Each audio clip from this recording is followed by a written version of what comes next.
When God is ready to give you a new level of experience with him, it comes with a test. Now, the bad news of a test is that it's a test. The good news of a test is that it's preparation for a higher level. And you can really know when God is ready to really move you to the next level, because it will be a final exam. In other words, it'll be a major test. Now, we get minor tests, little pop quizzes along the way. But then everybody gets hit with that whopper. That test that seems like it'll knock you over. It's a major exam, because God is ready to move you to a major level. So today we want to look at the test of faith. Abraham's final exam. The author of Hebrews tells us that it came when God asked Abraham to offer up Isaac, which took place in Genesis chapter 22. So what he talks about in Hebrews 11 actually took place in Genesis 22, this final exam. He is told to offer up Isaac, who was the promise. So here's when you know it's a major test, because you're getting ready to have a major promotion to a whole nother level. You know it's a major test when it calls for something significant in your life and at the very same time makes absolutely no sense at all. In Genesis chapter 22, where the story is unfolded for us in that chapter in detail, God tells Abraham these words. He says to Abraham in Genesis chapter 22, now it came about, verse 1, after these things that God tested Abraham and said to him, Abraham, and he said, here I am. And he said, take now your son, your only son, whom you love, Isaac, and go to the land of Moriah and offer him there as a burnt offering on the mountain of which I will tell you. That made no sense. How do you worship God when God is doing a number on you? How do you worship God when he has disappointed you? How do you worship God and go to the altar when you believe he has failed you? God, how do I go to church today? Listen, I don't feel like worshiping today. Not in light of what you're asking of me, demanding of me, instructing me, calling me to do. Because what you are asking is too deep. But it says Abraham got up. There's another thing you need to observe. It says, get up and go to the mountain, to the place I will show you. He had to obey without all the details. I will only give you more details when I see you moving.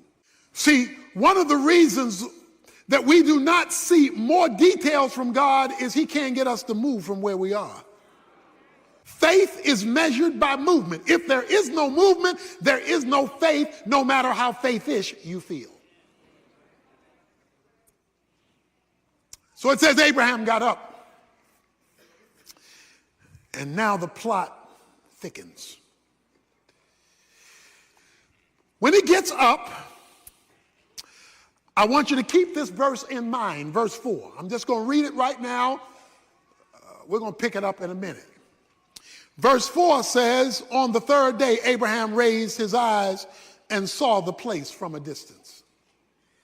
Let me read verse 4 again. Verse 4 says, on the third day, Abraham raised his eyes and saw the place from a distance. Somebody say third day. On the third day, Abraham raised his eyes and saw the place from a distance. He tells the young men, the servants who help carry the load, y'all stay here. I and the lad will go up and we will worship and return to you. Well, wait a minute now. Abe, God just told you to go kill him. Abe tells the boys, I'm going up here to worship. You boys stay here. Me and Isaac, we're going up here to worship. And when we finish our church service, me and the lad will come back. Wait a minute now. God just told you to kill him. Y'all stay here. I'm going up here, take care of what God told me to do. And when I finish what God told me to do, me and the boy will see you afterwards. But God told you to kill him. So what you mean? We coming back to see you afterwards. See, when you're called to faith, you got to speak the truth in the midst of the contradiction of the circumstance. Hebrews 11 says the reason he said that was because he believed God was even able to raise the dead. That's what Hebrews 11 says. So if I obey you, God, and do what you told me to do, and at the same time believe your promise that you're going to work through Isaac to make a great nation, then I also have to believe, since you don't contradict yourself, that if I do what you tell me to do, you got some kind of miracle you're planning to bring me and this boy back here again. But what made him speak that? Where did this faith confidence come that God could raise the dead? Well, you recall, Sarah's womb was dead. And Abraham couldn't function no more at 100 years old. And God created a hookup. And the miracle baby of Isaac was born. He had seen what God could do in raising a womb.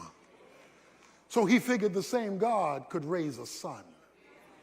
So when God calls you to a major exam, don't forget what he did in the quizzes. Don't forget what he did yesterday when he moves you to a bigger challenge tomorrow.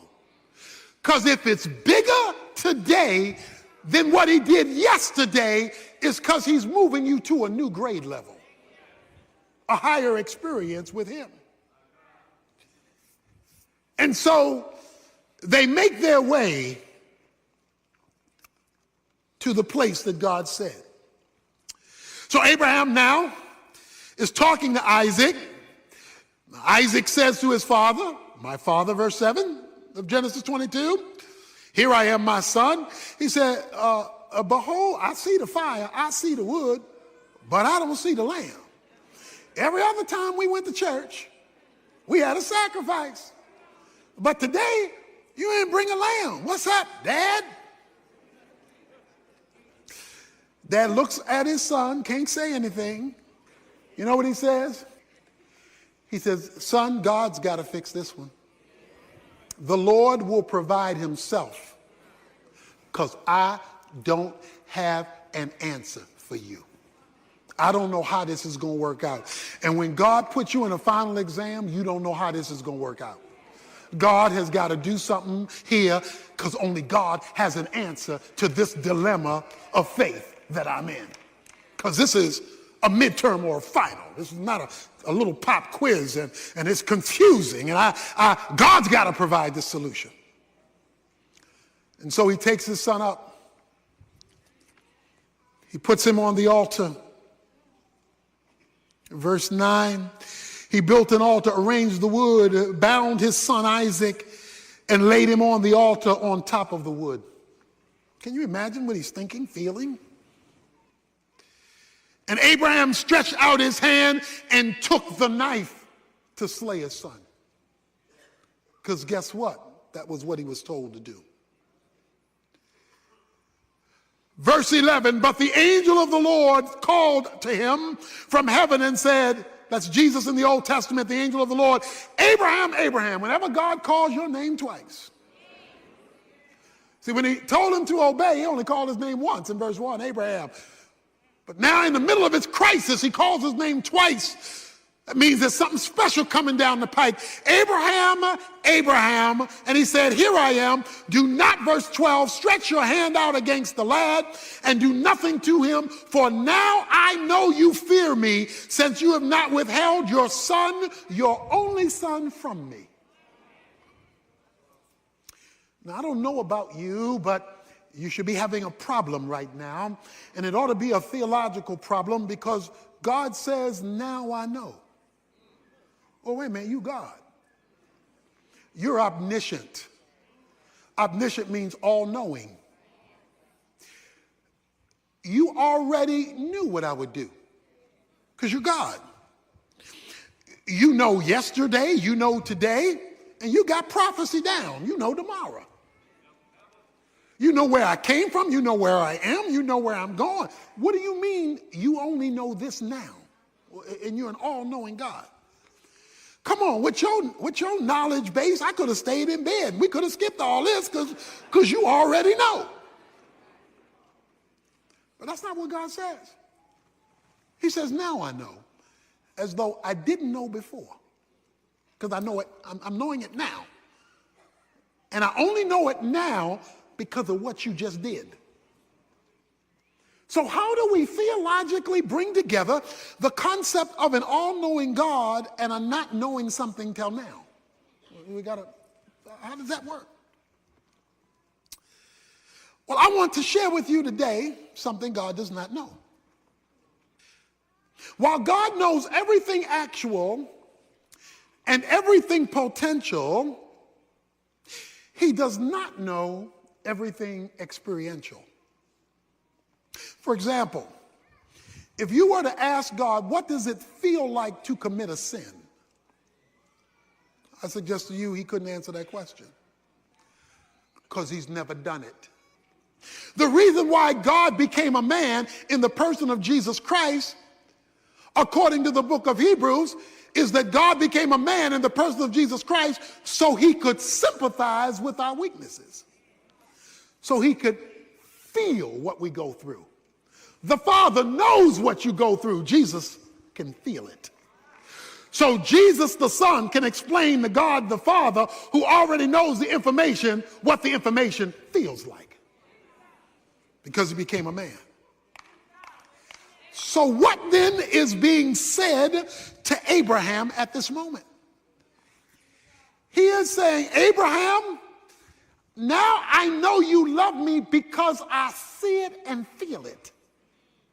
In other words, you have now given me the experience of your love, not merely the verbalization of it. Sacrifice your son, the son whom you love, your only begotten son. Do you love me more than him? That's a final exam. When God calls forth a faith act of love so he can feel it. Now I know. Oh yeah, informationally, yes. Intellectually, yeah. But today I feel your love. And I feel it because of your choice of me over the thing you love most in life. What is your Isaac? That thing that God can't have because you're too attached to it. And God says, bring it here.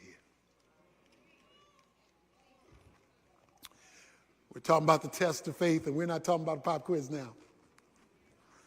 We're talking about a final exam. Now I know.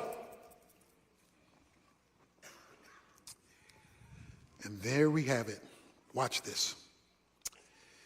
Then Abraham raised his eyes and looked, verse 13, and behold, behind him a ram caught in the thicket by his horns.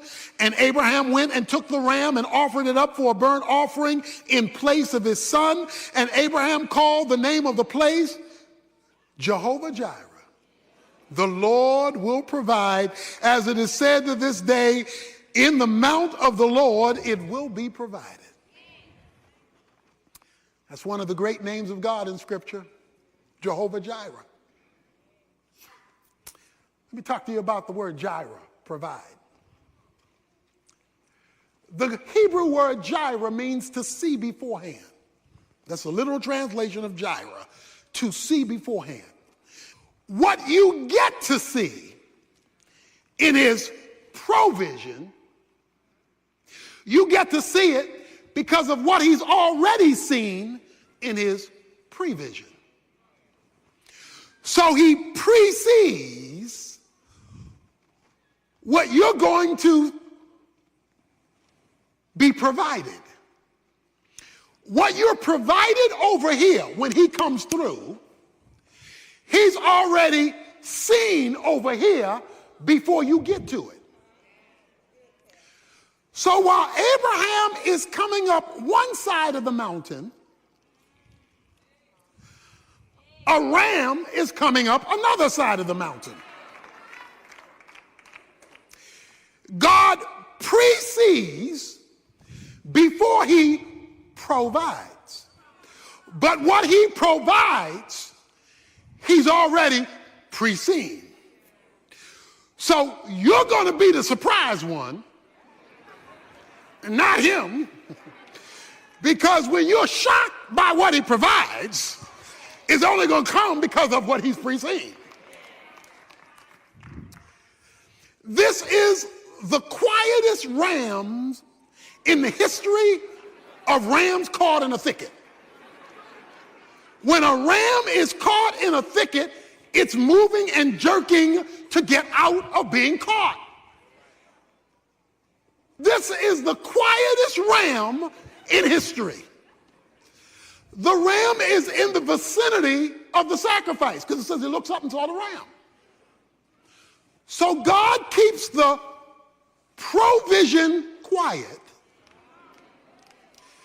even though he has already made prevision in advance, because he's seen beforehand what he's going to do that you don't see yet. The question, when you face this trial, is how can I move from God's prevision and get a hold of my provision? Until he completed his obedience, prevision didn't become provision. Whatever God is going to do in your life and circumstance, he has already preceded, but you won't see it provided until you have completed what he's asked you to do. Most Christians are part-time saints. They'll do a little something, something and wonder why God hadn't come through yet. But the question is, have you finished what he's asked you to do? So if you take 50 years to finish it, it may take 50 years for you to see his provision. If you delay obedience, you delay prevision becoming provision.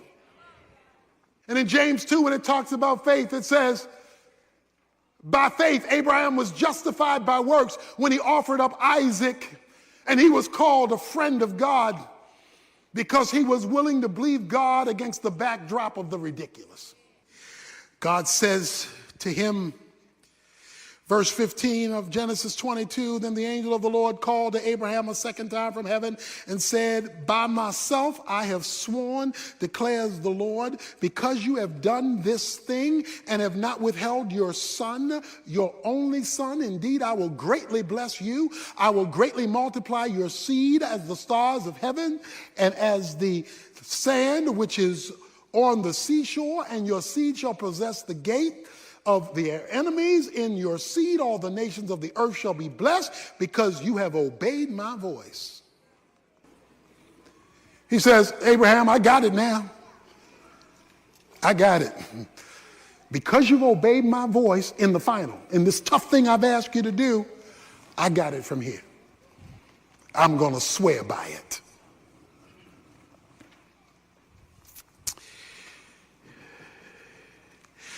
The good news here is that Abraham has had failures in his past. He's blown it a few times over these 25 plus years. God just gave him retesting. Some of us are here today and we've been retesting. God says, I'll wait till you pass. Because I want to give you an experience with me. You want the provision. I want the experience. Give me the experience of your commitment and I'll show you what I can do with rams caught in the thicket, waiting to move when I tell it to.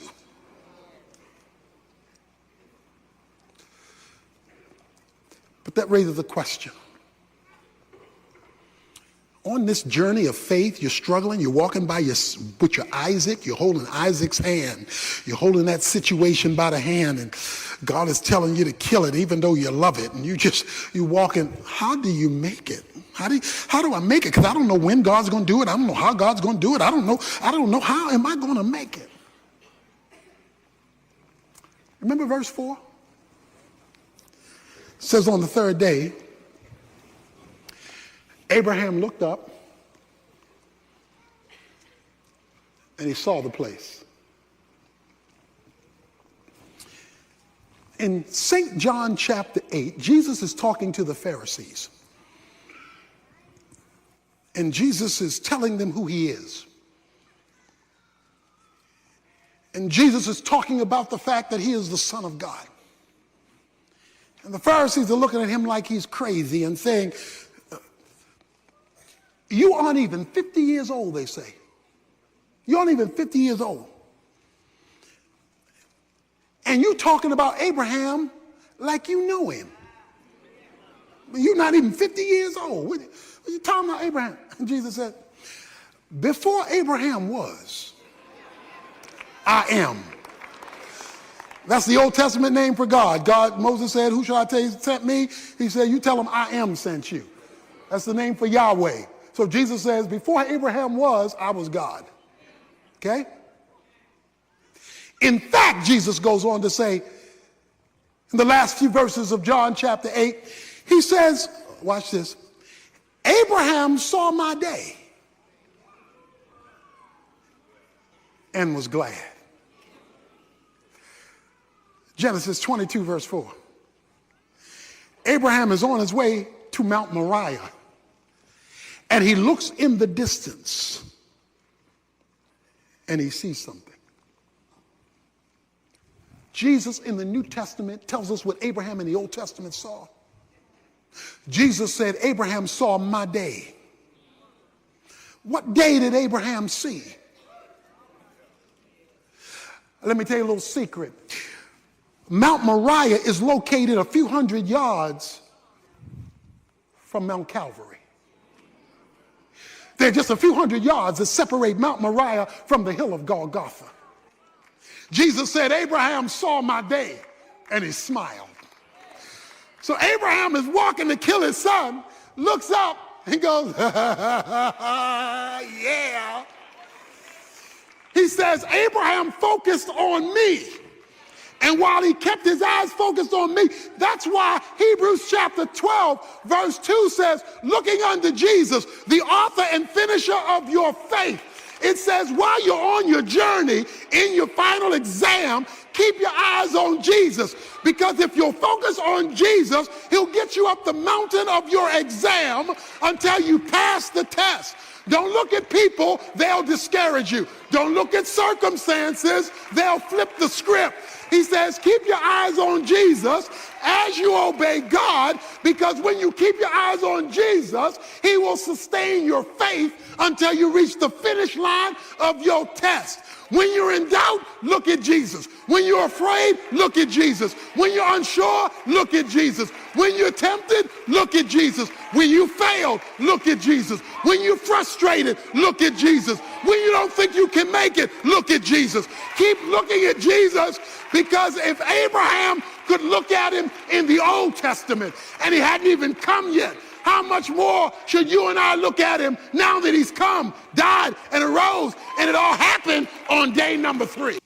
We're introduced to Naaman in verse 1 of 2 Kings 5, where we read, now Naaman, captain of the army of the king of Aram, was a great man with his master. Highly respected. Because of him, the Lord had given victory to Aram. The man was also a valiant warrior, but he was a leper. This man's resume was impeccable. Everything about him said success. Like a 5-star general, he led the army, and he was very successful in battle. They viewed him as a great man. He was highly regarded in society. It says, but he was a leper. Leprosy in biblical days was a skin disease. It was a disease of the skin that slowly spread, bringing about lesions, sores, and ultimately deformity and death. For leprosy was an incurable disease. In spite of his education, he's a leper. In spite of his notoriety, he's a leper. In spite of his financial success, he's a leper. In spite of rewards, plaques, accolades, and recognition, he's a leper. Because leprosy affected all of you, things are popping out on your skin, they're eating your skin away, slowly and surely, you know something's wrong with him. It not only affected Naaman physically because of the breakouts all over his skin that was eating his flesh alive, it affected him relationally because leprosy was a communicable disease. It was contagious. So if you got too close to him, you could catch it. And so you were, as the disease progressed, you had to stay away from him so you would not also become a leper. That meant he couldn't interact normally with his family or friends. After a while, it would be too dangerous. And that's why you even see in the Mosaic Law, when a person with leprosy came around, they were told to say, unclean, unclean. They were castaways after a point because they were dangerous. This man was a leper. Something so wrong that it messed up everything that was so right. And there was no cure. It was incurable. So he is both simultaneously a captain, a conqueror, and a castaway. Most importantly, leprosy is tied to something going wrong spiritually. This man with everything right has one thing wrong, messing up all that is right. What is your leprosy? What is that one thing in your life that is messing up all the good stuff going for you? Maybe you're successful in your career or with your finances or with your educational achievements. Maybe you can hand out a resume that is impressive, but there's that one thing that you dare not put on it. Because it's just messing you up. It's keeping you up at night. You cannot function like you should be able to function because there is this leprosy, this incurable situation you can't fix. That was Naaman's reality. That was his scenario. He had the but phrase, but he was a leper, the footnote on his life, affecting everything. Well, we're told in verse 2 that in one of his battles, he captured a little slave girl. The slave girl from Israel went to Naaman's wife, her mistress, verse 3, and says, I wish that my master were with the prophet who is in Samaria, then he would cure him of his leprosy. She told Naaman's wife, if we could get your husband, my boss, down to Israel to the prophet Elisha, I believe Elisha could change his leprosy situation. She was a little girl. She was a nobody in terms of her position in life and her age in life, but she knew somebody. She had a hookup and a connection that could change this man's world and this man's life. So Naaman goes to his boss, the king, and says, this little girl told my wife, who told me that I may be able to get my problem solved by the prophet in Israel. So the king, watch this, the king of Aram, verse 5 says, go now, and I'm going to send a letter to the king of Israel. He departed, he took with him 10 talents of silver, 6,000 shekels of gold, 10 changes of clothes, brought them to the king of Israel. And he says, I've sent Naaman my servant, verse 6, to you, that you may cure him of his leprosy. Well, wait a minute. That's not what the little girl said. The little girl said, there's a prophet in Israel that can cure his leprosy. The problem is, Naaman went to the federal government. Naaman went to the king and says, King, government, I hear there's a solution in Israel. What you think? The government said, king said, I'm going to give you some money, and we're going to throw a budgetary solution to the problem. We're going to fund your deliverance. And so she gave him over $1 million, if you would put it in today's dollars, 10 changes of clothes, and we're going to buy your solution. You better have somebody in your life. They may not have name and they may not have notoriety. A little slave girl who knows somebody who is able to bring you to a divine deliverance, because we've already said leprosy was incurable. If he could have fixed it, it would have been fixed. If you could have fixed it, it would have been fixed. So he uses power, government. He uses money to solve the problem. So the king sends to the king of Israel and tells the king of Israel, I'm paying you off to fix my captain's problem. How does the king of Israel respond? Verse 7, when the king of Israel read the letter, he tore his clothes and said, am I God to kill and make alive, because it was a life and death sentence, leprosy, that this man is sending word for me to cure a man of his leprosy? But consider now and see how he is seeking a quarrel against me. Well, Elijah hears about the king tearing his clothes because Naaman went to the king at the instruction of his master, because his master is listening or has the wrong approach. And Elijah tells the king of Israel, send Naaman to me. Send him to me. Okay, so now it's going to get gooder. I mean, it's real good. Verse 9, so Naaman came with his horses and his chariots and stood at the house of Elisha. He knocks on Elisha's door. Verse 10.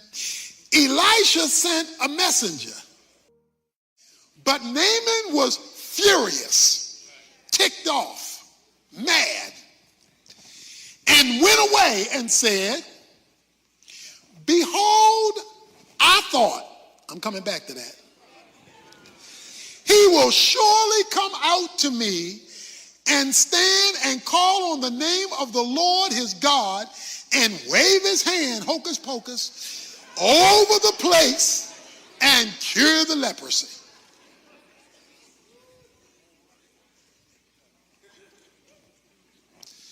The end of verse verse 12 says, he went away in a rage.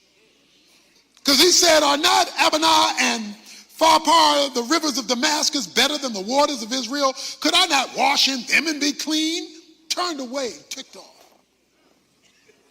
I am not just Naaman, I'm Captain Naaman. Elijah, you don't know who you're dealing with here. So,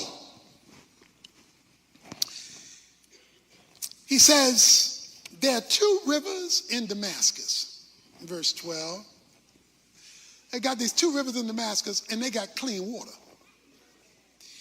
Wait a minute, Naaman, let's get something straight. Didn't you come here because you dirty? I mean, you got all this pus coming out your skin. You got all these sores on under the skin. You came here because you dirty. So watch this.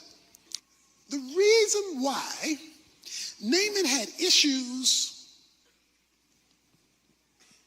with the Jordan is because he didn't understand the Jordan.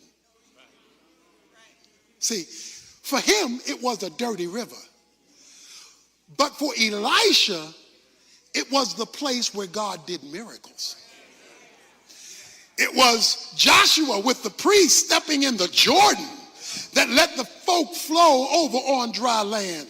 It was Elijah and Elisha at the Jordan where miracles took place. If he only understood the Jordan, then he would have seen more than mud and more than dirt. He would have seen that's the place where God shows off. But see, if you don't know where God shows up, you're going to bring your edumacation. You're going to bring what your professors say and think. You're going to bring what the world's perspective is. Well, if it was that good, you wouldn't be incurable. It would have been dealt with a long time ago. Yeah, God lets us be in situations that no man can fix, so that you got to deal with him on his terms.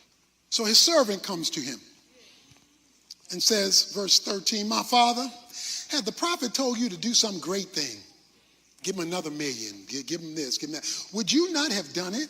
How much more than when he says, go wash and be clean? If he'd have given you something hard, you'd have gladly gone and done it. He'd give you something easy, and now you're going to fuss and cuss and get mad at the prophet. So, verse 14, he went down and dipped himself 7 times in the Jordan. Watch this. According to the word of the man of God. And his flesh was restored like the flesh of a little child. And he was clean.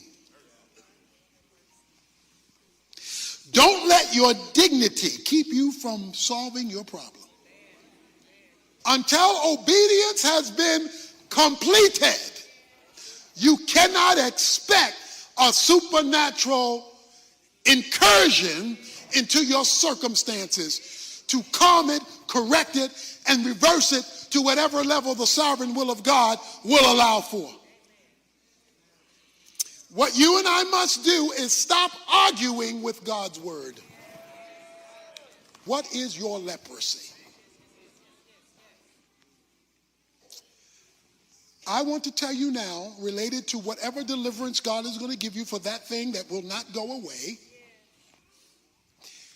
that until you adopt, we adopt radical obedience. That's obedience to the end. Even to the point of rejecting our own perspective or that of our friends, you'll not see God. His flesh, verse 14, became like the flesh of a little child. Whoa. Okay, don't read that too fast. Wait a minute. He came to be delivered.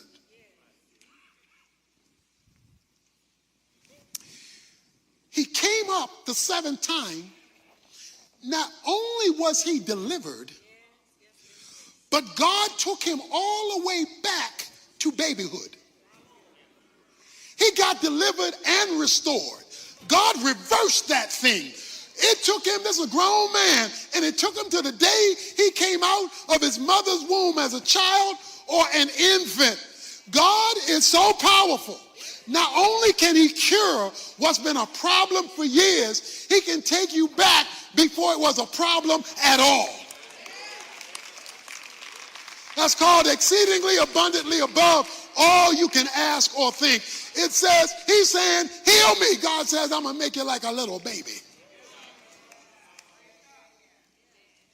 He was healed physically, but he was also healed spiritually. How do I know that? The middle of verse 15, because he says, but now I know there is no God in all the earth but in Israel. Oh, now I know. Okay, my man had changed his statement. A few verses earlier, he said, I hope that his God would deliver me. But now, Elijah's God has become Naaman's God. Why does God leave you in an incurable situation, leave me in an incurable situation, leave us in an incurable situation, so we can get around to finding out who God really is? He doesn't just want to be your buddy. He just doesn't want to be just another guy. He wants to show you when he shows out and shows off, he's in a class all by himself. Now I know that there is no other God except the God of Israel. Verse 17, if not, please let your servant at least be given 2 mules load of earth. For your servant will no longer offer burnt offerings, nor will he sacrifice to other gods, but to the Lord. Oh. He said, watch this. The dirt I didn't want to go down in, Jordan, I want 2 loads of it and 2 mules. Because I'm carrying this dirt back with me.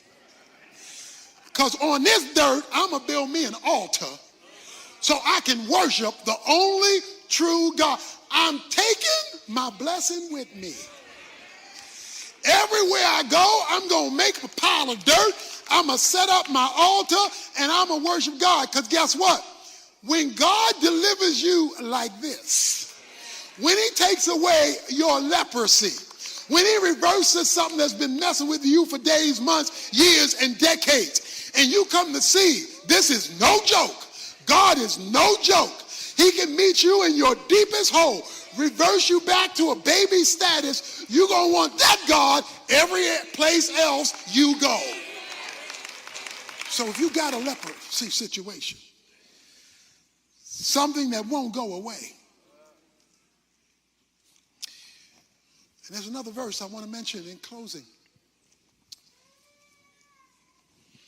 Luke 4:27 says,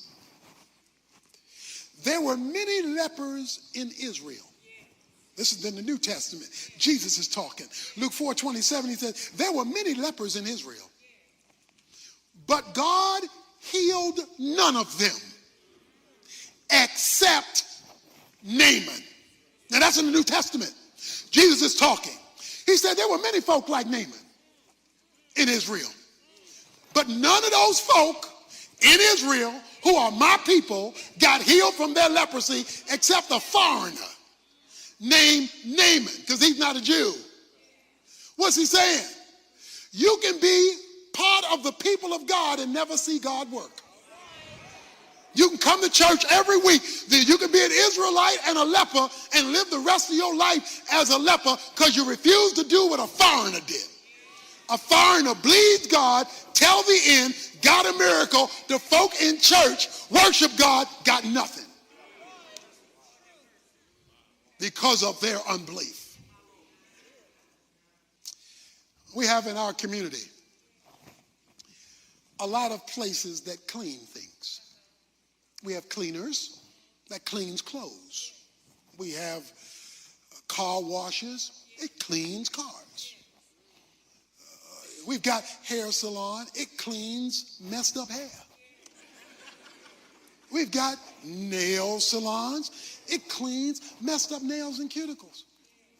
You come out different than you went in.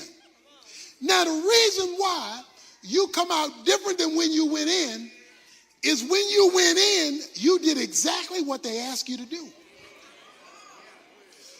The cleaner said, give me the clothes and turn it over to me. You turn it over to them, then you back clean clothes. You hook the car up, you drive it up to the place they tell you, they hook it up, you go and you wait, you do what they tell you to do, comes out clean. You put your nails over here, you do what they tell you to do, and you come out different.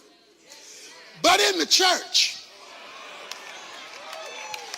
folk come into the church dirty, hear from God what to do, and leave the same way they came in because they refused to do what the instruction manual demanded. So if you want to see God in your situation, you're going to have to put down your pride, put down your notoriety. In the kingdom of God, you got to go low in spite of your notoriety, degrees, money, position, and power. You got to humble yourself before the mighty hand of God.